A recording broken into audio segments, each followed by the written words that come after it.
Well, joining me now is Sarah-Jane Crawford from Radio 1 Extra and showbiz journalist Poppy Jamie. Both great to see you tonight, looking fabulous as ever. Poppy, you were there this morning, weren't you? You interviewed them. I was. How I was getting very excited. Yes, I was front row at the conference. And, did you bag your seat early? Oh, I did. Honestly, I ran in there. There was no etiquette. I was kind of, elbowing the journalists out of the way. And, yes, I was front row. And they announced, the big announcement that they're going on a world tour. And Twitter was obviously going crazy. Obviously they're touring at the moment. So, to know that they're going to tour next year as well is even more exciting. And so we had lots of fun questions, and Harry was saying how he wants to party with Brazilians when he's in Brazil.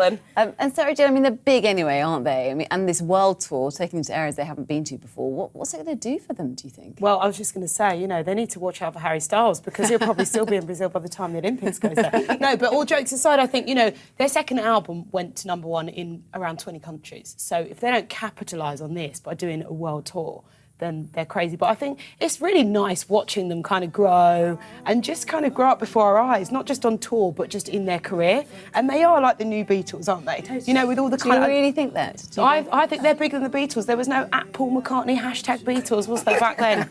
So they kind of do have the potential to just be even bigger. So I'm really happy for them. I think it's great. And what about the second album? Because it's always a bit tricky, the second album, isn't it? And they say they're on the third one now. The third one, yeah, excuse me. They say, and they're writing their own stuff, is that right? They are, and they want to make it a bit more rockier, a bit more edgier. So they've said that's all kind of in the pipeline. But I think some of the fans were slightly disappointed today, actually, because there's been a 7-day build-up to this. There's been, this huge announcement. So there was like a hashtag thing, There was this hashtag one big disappointment, which I think...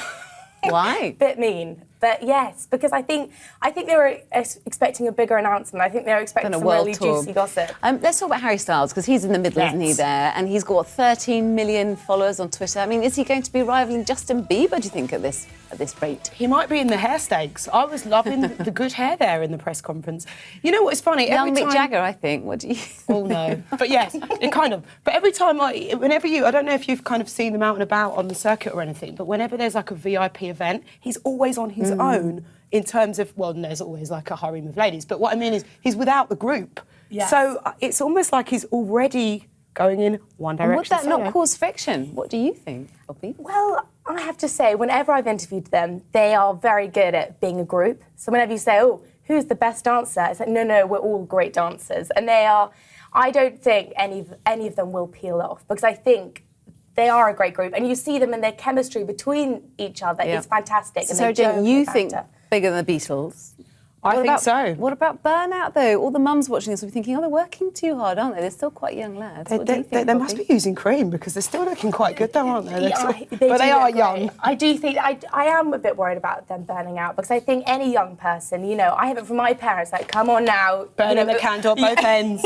Sunday night, early to bed. And they don't have an early to bed, because they're pretty much performing most evenings. So fingers crossed for them, I think. But I think they can do it. And I bet you'll both be there in Wembley next year, with bells on.